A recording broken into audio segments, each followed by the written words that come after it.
こんにちは、G リプトです。本日も仮想通貨、ブロックチェーン界隈のグッドファンダーからバッドファンダーチャートなどをまとめてみていきたいと思います。このチャンネルは通常であれば、昨日はお休みだったんですけども、ブリリアントクリプトの上場戦が非常に盛り上がってたんで、なんとかあやかりたいと思ってですね、このチャンネルではおそらく初めてのゲーム実況みたいなものをしてみました。初めての割には、なかなかの成果が出せたんじゃないかなと思ってますんで、まだ見てない方はそちらを見てみてください。で、これを見ると、どういうゲームなのかというのと、今後これに投資すべきなのか、またユーザー数が増えるのかどうかとかも大体わかると思いますんで、ぜひ見てみてください。このチャンネルの動画はコインポスターの提供でお送りしております。コインポスターが主催するアジア最大級のブロックチェーン Web3 カンファレンス WebX が今年も日本で開催されます。開催日は8月28日から29日、東京のザ・プリンスパークタワー東京で開催されます。今年は去年以上の規模で超ビッグゲストも来るとのことなので、Web3 ブロックチェーンに興味ある方は間違いなく楽しめると思います。最近ではオードリー・タンの参戦が決定して話題になってましたね。で、なんとなく雰囲気知りたいという方は、去年の WebX 動画も期間限定で開放してますので、そちらもぜひ見てみてください。で、またこの WebX のチケットに関しては、概要欄のリンクから飛んでいただくと、通常価格よりも 20% オフで購入できるようになってますんで、少しでも興味持った方いらっしゃいましたら、ぜひリンクから飛んでみてください。あと、ここから通常通り海外の状況を見ていきますと、昨日の米国のビットコイン現物 ETF のフローは、ブラックロックがいつもの時間になっても公表されてないんで、先に他を見ていきますと、結果としては全体でマイナス 1.45 億ドルの純流出を記録しています。目指すところでは、フィデリティ、アークの流出が目立ちますね。これで全体では3日連続の純流出、今週もマイナススタートとなっています。一方、香港の ETF はビットコインがマイナス 212.1BTC、イーサは1580イーサと大きな流出が出ています。ドル換算ではビットコインがマイナス1378万ドル、イーサがマイナス537万ドルほどになっています。ファンドごとではチャイナアセットマネジメント、ハーベストの流出が目立ちますね。米国に加えて香港からも流出が目立つようになりました。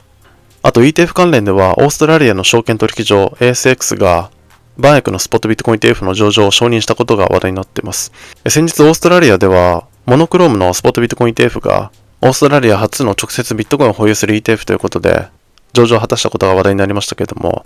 それは ASX よりも規模の小さい CBO での上場でした。今回の ASX はオーストラリアで 90% のシェアを持つ証券取引所とのことで、今後の動きが注目されています。オーストラリア方面から今後資金流入があるのかにも注目ですね。あと他では市場の下落に合わせて BIT の経済学者が出した AI 市場と比べて仮想通貨市場は今後厳しくなるだろうという見解などが話題になってはいますね。内容としては本来仮想通貨市場に入るはずだった資金が AI 市場に取られているといった内容です。AI が流行り始めた当初はですね、この仮想通貨市場もその AI バブルの波に乗ろうとして AI とクリプトは共存できるみたいな主張を強調してましたけども、今回の見解はそうではないと。で、私も過去にメンバーシップの方でですね、AI だけではなくて株式の方に資金が取られてるんじゃないかという見解を出したことがありましたけど、これも一例あるんじゃないかなと思いましたね。ビットコインの価格は現在65,700ドルあたりを推移しております。昨日発表された注目指標の方では、米ニューヨーク連銀製造業景気指数が予想のマイナス 14.0 に対して結果がマイナス 6.0 と、前回予想を上回る結果となりまして、米ドル高要因となっています。要人発言の方では、今朝発表された植田日銀総裁の国債の買い入れ減額と政策金利引き上げは別問題で、場合によっては7月の会合で政策金利の引き上げが十分あり得るという発言からですね、こちら円高要因となっています。米国債金利は 4.26 を推移しておりまして、ナスダックが 19,900、S&P500 が 5,483 と、再度 ATH 更新、ダウ平均が 38,770、キングゴールドが 2,324 ドル、日経平均が 38,400 円、ドル円が 157.6 円となっております。個別株の方では、通信大手 T モバイルの親会社、ドイツテレコムがビットコインのマイニング市場に参入する可能性を示唆したことが話題になっています。T モバイルの Web3 インフラ責任者がビットコインのマイニングをするつもりだと発言したことが要因とされています。あと他では JP モルガンのアナリストが米国に上場しているマイニング企業の時価総額が過去最高の228億ドルに到達したというレポートを出したことなども話題になってまして、マイニング関連が注目を浴びています。これは先日から取り上げている企業同士の買収の話題から株価が上昇したことが要因となっています。ただ現在は仮想通貨市場全体の下落に合わせてマイニング関連も調整に入ってますね。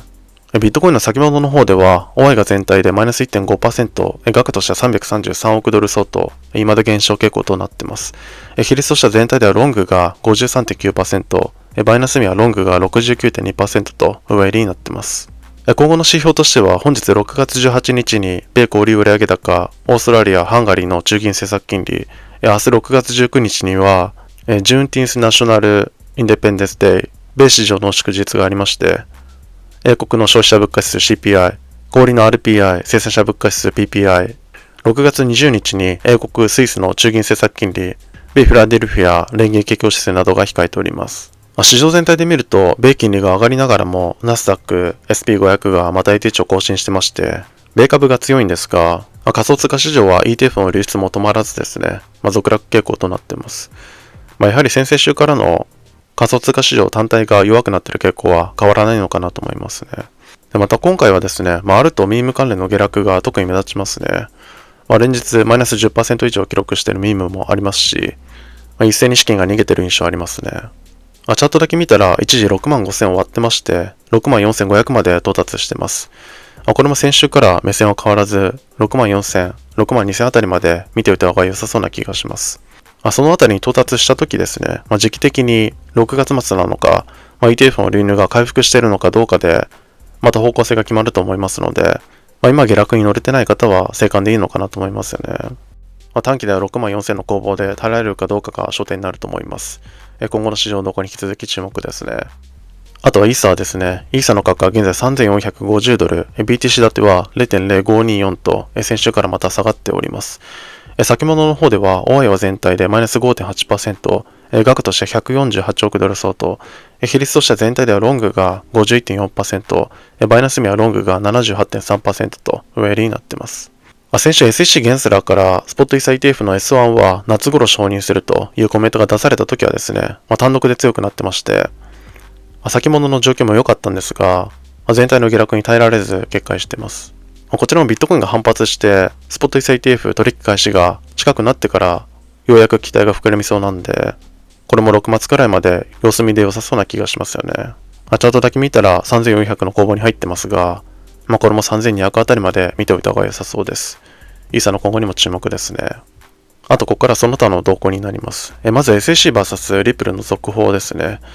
先週 SEC vs テラフォームラブスの和解が成立しまして、リップル側はその判例を例に出して、SEC に罰金の減額を求めてましたけども、今回 SEC が反論しています。SEC の弁護士はですね、リップル社は本件の罰金決定をテラフォームとの和解に結びつけるよう裁判所に要請するにあたり、同事件の被告企業が破産し、永久に廃業し、すべての暗号資産証券の鍵を捨て、それらの証券の投資家に多額の金額を返還することに同意し、違法行為当時の責任者である取締役2名を解任したことに留意していないと、リップル社はこうした救済措置には一切同意していない。実際リップル社は何にも同意していないとコメントを残してまして、リップルの主張は通用しないと訴えてます。テラの方は財団も解散しましたし、永久追放となってますんで、リップルとは全然違いますよね。あと SEC 関連では SEC の暗号資産部門の責任者として9年在籍してたデビッド・ハーシュ氏が退職したことなどが話題になっています。一部では内部的な決定が変わるんじゃないかと囁かれてますが、個人的にはあんまり変わらないんじゃないかなと思いますね。XRP の価格は現在 0.49 ドル、BTC 建てはプラス 2.1%、時価差価8位ですね。チャートだけ見たら時間足では底値を切り上げるような形になってまして、単独では若干強くなってますが、市場が厳しい時に強くなりがちな XRP がまた反発するのか注目ですね。あとは SBF の資産目当てに3社が同時に動いているのも話題になっています。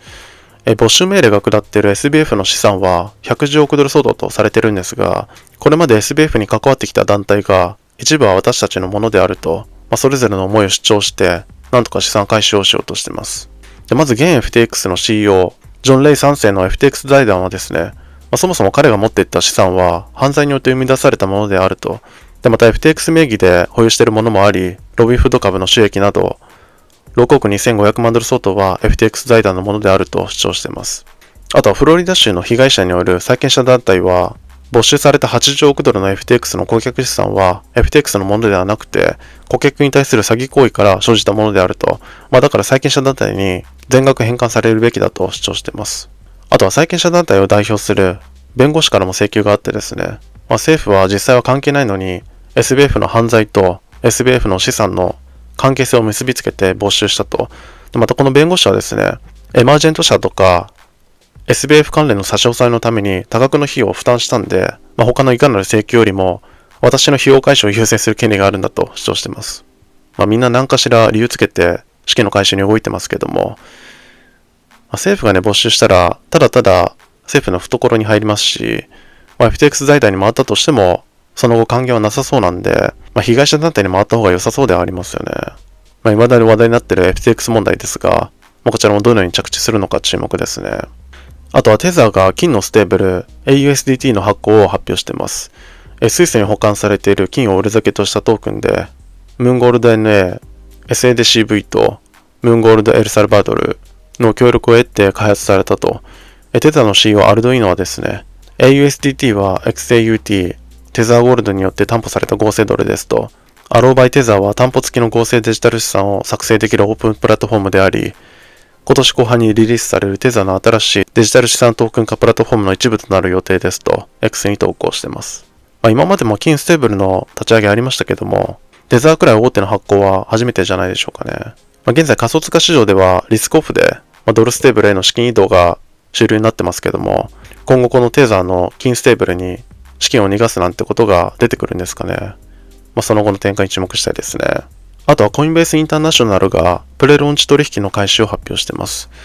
これは他のプラットフォームでよく取り入れられていますが、まだローンチされてないトークンを先に上場させて、今後ローンチされた後、どのくらいの格好をつけるのか、トレーダーの予測だけで取引させるものとされています。これちょっと説明が難しいんですけど、現物はないんですけど、トレーダーの期待価格だけで取引させるみたいな感じですかね。エアドルトークンがローンチされてないのに、どっかの市場では予測価格で取引されてる、あんな感じだと思います。米国、カナダ、英国以外でのみ利用可能とのことですが、こちらも今後プレローンチ市場に影響を与えるのか注目ですね。あとアルト関連では期待されていたエアドロ、水ケースインクの上場が話題になっています。バイナンスを筆頭に他取引所も一斉に上場となってますね。エアドロ配布条件でまた批判があったようですが、バイナンスはその後対応して沈下に努めています。ZK の価格は現在 $0.2 ドル、時価総額は100位ですね。長らく期待されていたエアドル銘柄ですが、上場後も資金が入るのか注目ですね。今日はこのところですかね。何かありましたらコメントいただけるとありがたいです。よければチャンネル登録とグッドボタンよろしくお願いします。